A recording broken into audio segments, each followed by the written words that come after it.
Hello बच्चों, let's see the question. So question says that select the complex compound which show geometrical as well as optical isomer. So geometrical optical दोनों show करना चाहिए. सबसे पहले हम बात करें ऑप्टिकल के लिए, तो ऑप्टिकल के लिए क्या देखा जाता है? ऑप्टिकल के लिए हम प्लेन ऑफ सिमेट्री देखते हैं. और ज्योमेट्रिकल अरेंजमेंट, ज्योमेट्रिकल एक सिंपल ट्रिक बताओ. जैसे यहाँ पे लिगेंड्स 4 वाटर 4 बार रिपीट हो रहा था, A4 लिखेंगे और ये 2 बार रिपीट हो रहा था, आपका B2 लिखेंगे. तो इसका जब स्ट्रक्चर बनाते हैं तो कुछ ऑक्टेनल बनेगा क्योंकि कोऑर्डिनेशन नंबर 6 है.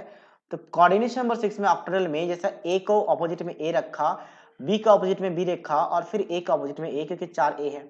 तो अलग अरेंजमेंट क्या बन सकता है कि ए के ऑपोजिट में बी को रख दे, मतलब ऐसा लिखा जाता है, यानी कि 180 वाला अरेंजमेंट लिखा जाता है, इसको ट्रांसफॉर्म कहते हैं. तो ए का ऑपोजिट में ए का ऑपोजिट में ए और बी का ऑपोजिट में बी, ये पहला फॉर्म.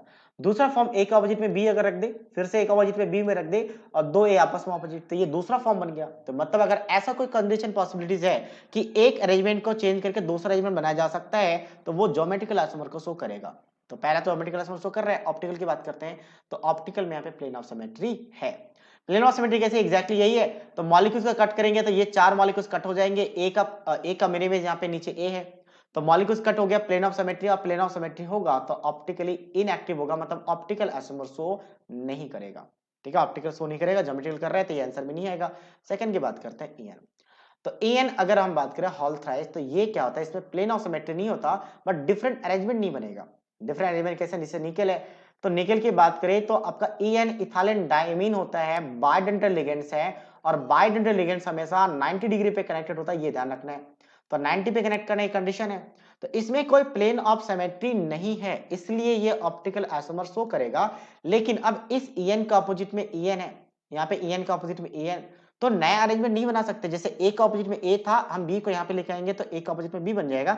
न्यू अरेंजमेंट बन रहा था बट यहाँ पे न्यू अरेंजमेंट नहीं बन रहा है, मतलब ज्योमेट्रिकल आइसोमर शो नहीं करेगा. तो एक करे एक नहीं करते, ये आंसर में नहीं आएगा, दोनों करना चाहिए. नेक्स्ट सी की बात करते हैं. तो सी में क्या आपके पास एन, फिर से वही आपके पास ये वाला बनेगा. हाँ, ये बन जाएगा आपके पास अरेंजमेंट. अरेंजमेंट कैसा बनेगा? सेम वैसा ही है. आप यहाँ पे क्या करो, कोबाल्ट के साथ इस साइड ब्रोमीन और क्लोरीन ले लो, जैसे यहाँ पे एन था, और बाकी आप दो एन अभी भी है, तो दो एन का हम यहाँ पे रखेंगे. तो अगर ये वाला ऑप्टिकली एक्टिव था, मतलब प्लेन ऑफ सिमेट्री नहीं था, तो अभी भी तो वैसा ही कंडीशन है, प्लेन ऑफ सिमेट्री नहीं बनेगा. तो प्लेन ऑफ सिमेट्री अगर नहीं बन रहा है तो ऑप्टिकल आइसोमर शो करेगा. और ज्योमेट्रिकल की बात करें तो अब देखो चेंज हो सकता है. ब्रोमीन और क्लोरीन 90 डिग्री पे है, दोनों को 180 में भी तो रखा जा सकता है. अगर ये 180 पे आ गया तो मतलब ज्योमेट्रिकल आइसोमर शो कर जाएगा 180 पे, यानी यहाँ पे और यहाँ पे रख लेते हैं. तो क्या होगा, चलो एक अरेंजमेंट बना ही लेते हैं. यहाँ पे कोबाल्ट है तो ब्रोमीन को यहाँ पे और यहाँ पे क्लोरीन को, और बाकी ईएन को 90 पे रखना है, मतलब बाइडेंटल लिगेंड्स है, तो ये आ चुका है. तो ज्योमेट्रिकल भी बन रहा है, एक दूसरे का ज्योमेट्रिकल है, दोनों शो कर रहा है, तो आंसर में आ जाएगा. नेक्स्ट ग्लाइसिन क्या है? ग्लाइसिन बेसिकली बाइडेंटल लिगेंड्स होता है, और जिंक हमेशा sp3, क्योंकि इसका d ऑर्बिटल फुल्ली फिल्ड होता है T3d10, इसलिए हमेशा ये क्या करता है, इनर कॉम्प्लेक्स यूज नहीं कर सकता, तो स्क्वायर प्लेन तो शो नहीं करेगा. क्या करेगा? ऑलवेज क्या करता है? टेट्राहेड्रल. तो ग्लाइसिन में एक ग्लाइसिन यहाँ पे आएगा, क्योंकि ग्लाइसिन भी बाइडेंटल लिगेंड्स, और ये ग्लाइसिन यहाँ पे आएगा. ठीक है, इस तरीके से. और टेट्राहेड्रल कॉम्प्लेक्स में हमेशा याद रखें कि ज्योमेट्रिकल आइसोमर कभी भी शो नहीं करता, क्योंकि डिफरेंट अरेंजमेंट ही नहीं बनता, क्योंकि इनका डिस्टेंस हमेशा सेम होता है. यहाँ आपका 2D है, बट एक्चुअल 3D स्ट्रक्चर में ये जो डिस्टेंस है, इनके बीच का डिस्टेंस अगर मान लो x है, तो इसके और इसके बीच का भी डिस्टेंस x रहेगा 3D में.